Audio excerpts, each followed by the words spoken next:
We have a briefing on a pickleball study, and we're only 5 minutes behind, so we've got some good time to talk about pickleball. Everybody loves hearing about pickleball. There's so much energy around it. So, is it Andy and Kim? Welcome.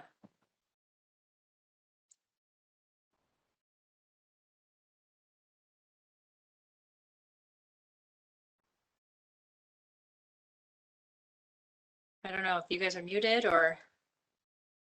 Sorry, I Okay. was muted. We recognize that pickleball and tennis are growing and that we need to re-examine our facilities and how we can best serve the users. Next slide, please.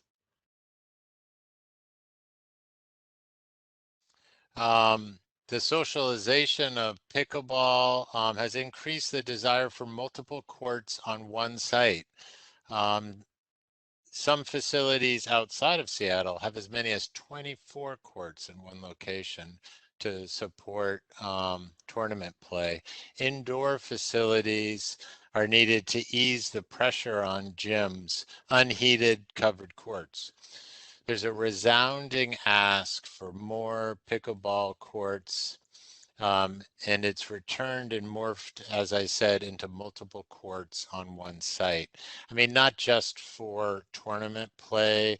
It's a social game. The players enjoy having multiple players at one location to kind of change partners and so forth.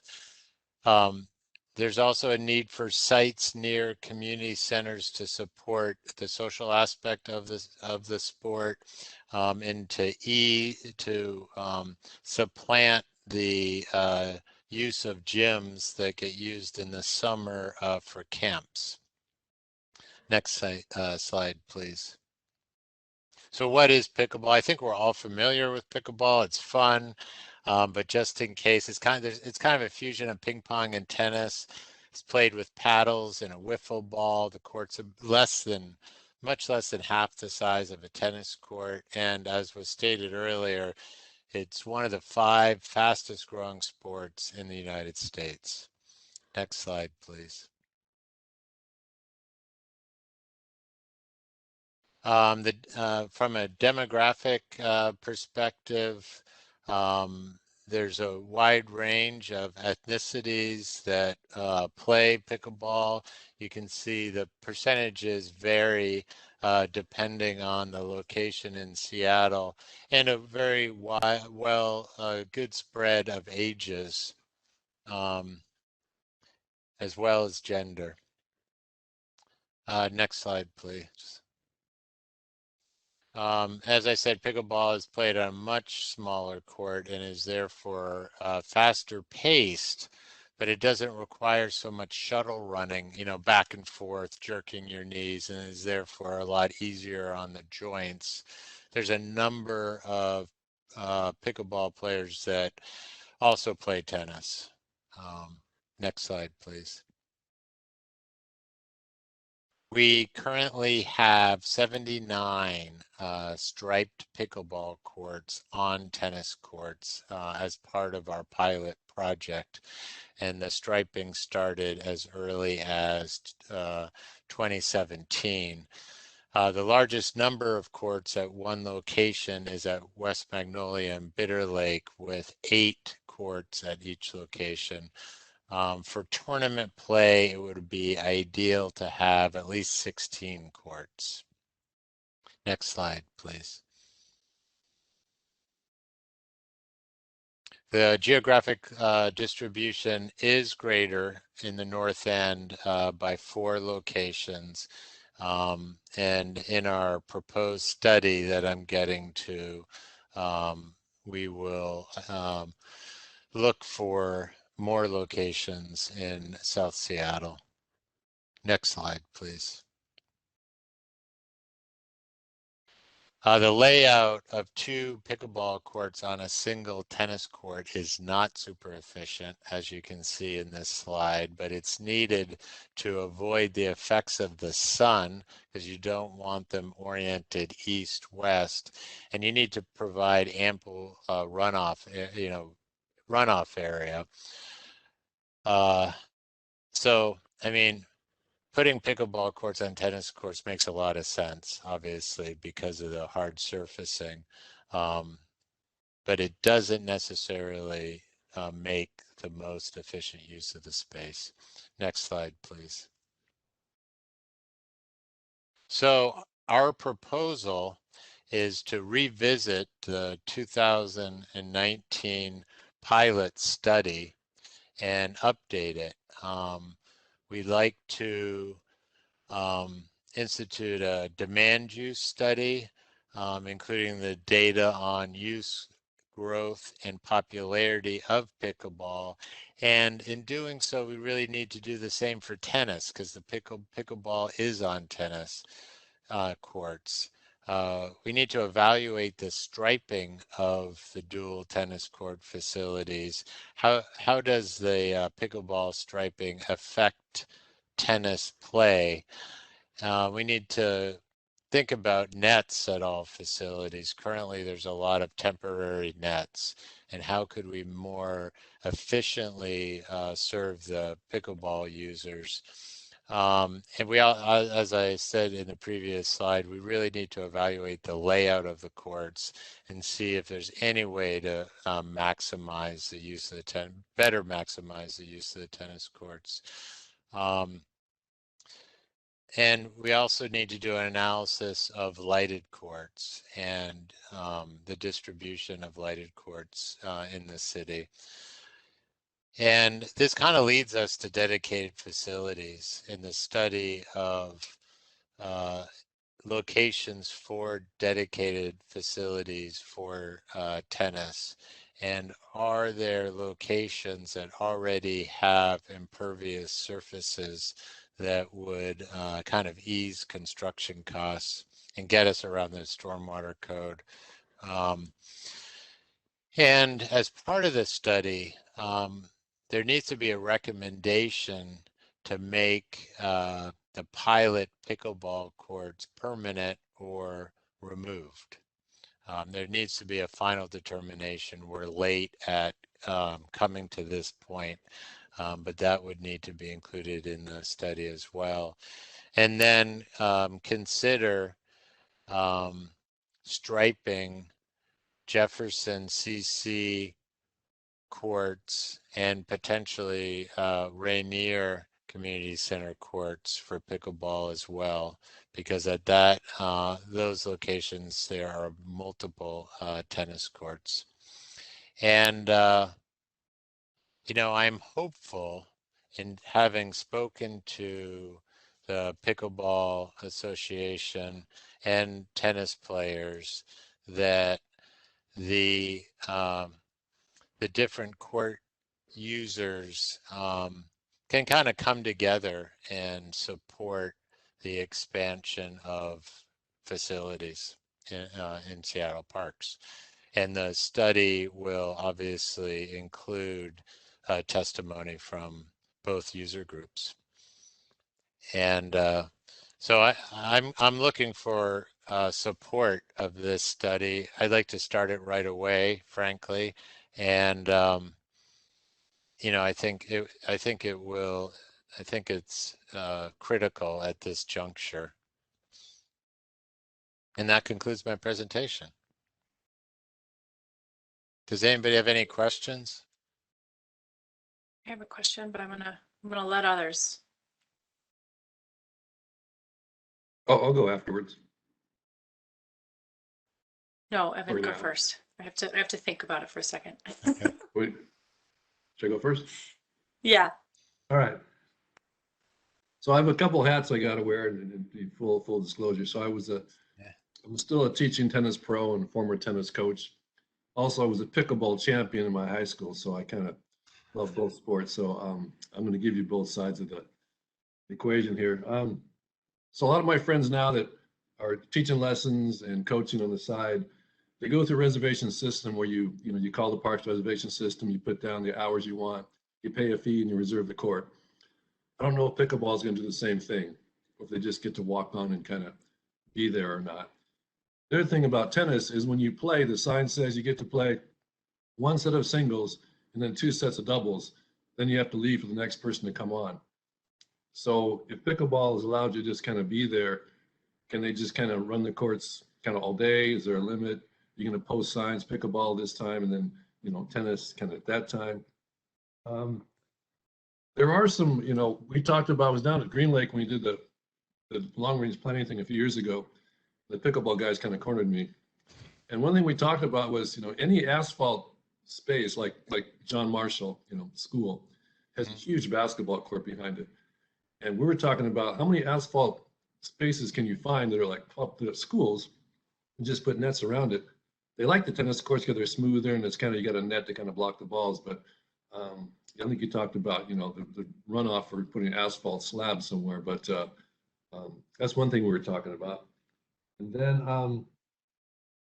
I think the hard part again is kind of scheduling with the neighborhoods for the high school tennis seasons and the junior tennis programs. Because once pickleball starts and they're there, good luck getting them out of there. And for me, as a recreational player, the striping doesn't really matter. If you're going to play tournaments, then I would probably say it's not a really good deal. But for most recreational players, the striping is not a big deal.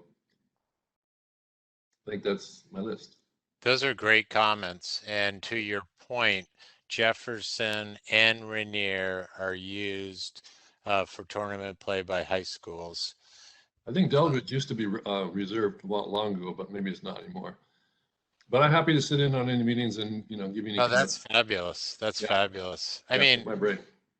First and foremost, you know, it's an absolute delight to see people using our facilities.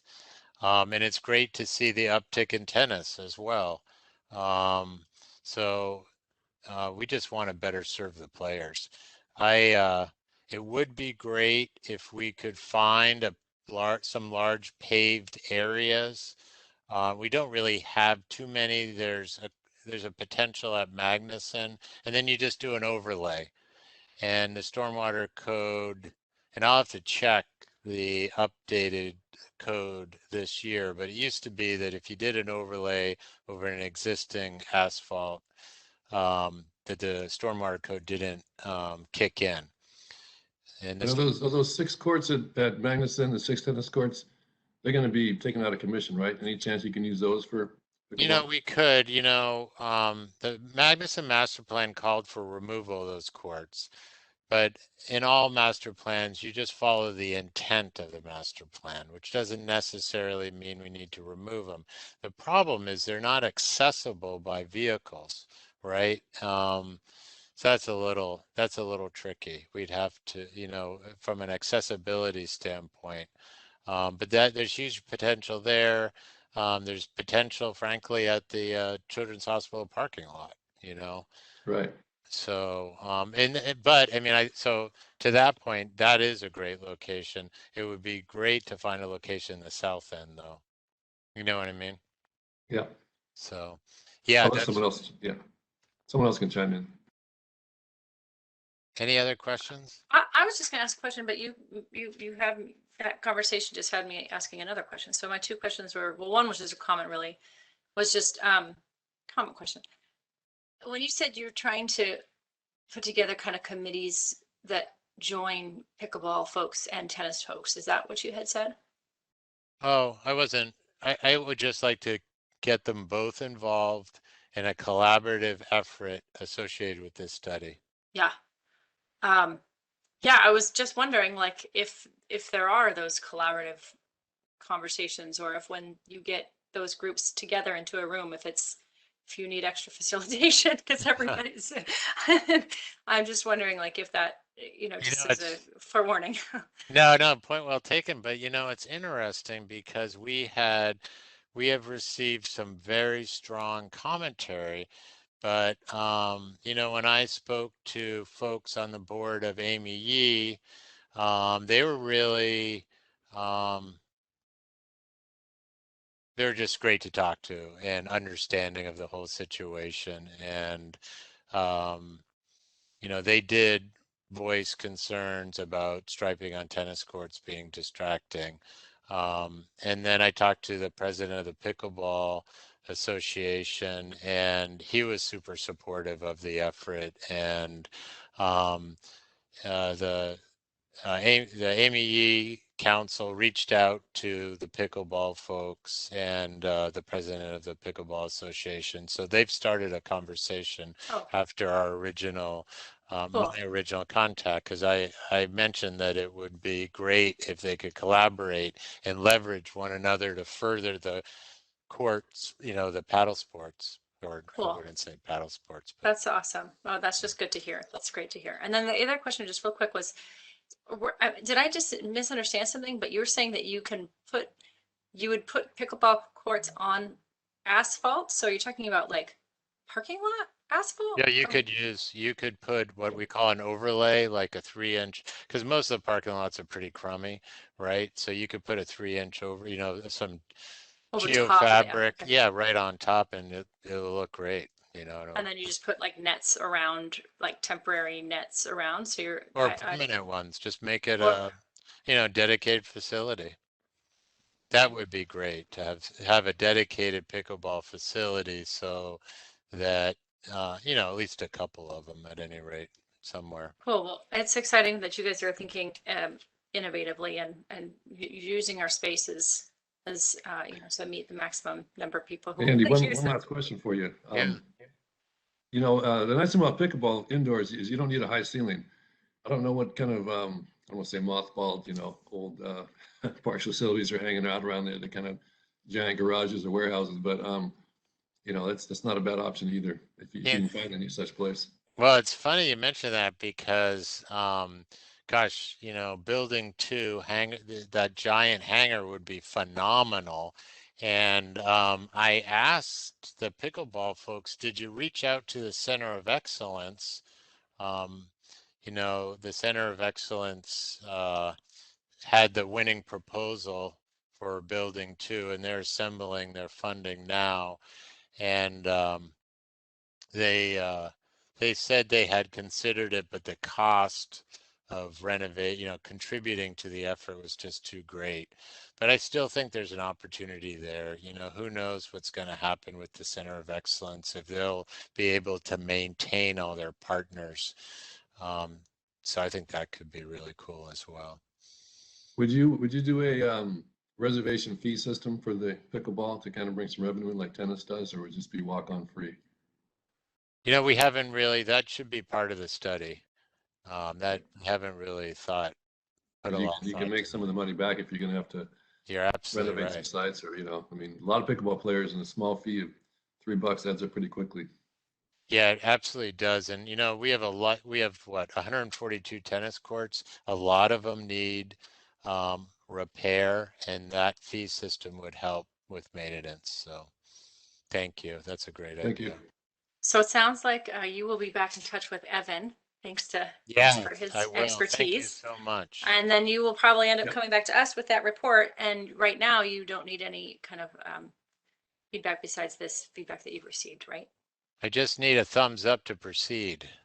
All Oh, right. you do need a thumbs up to proceed. So do we need a motion or just a general thumbs up? I think a general thumbs up is Yeah, fine. just Oh, we I'm haven't not voted seeing in any so thumbs long. down.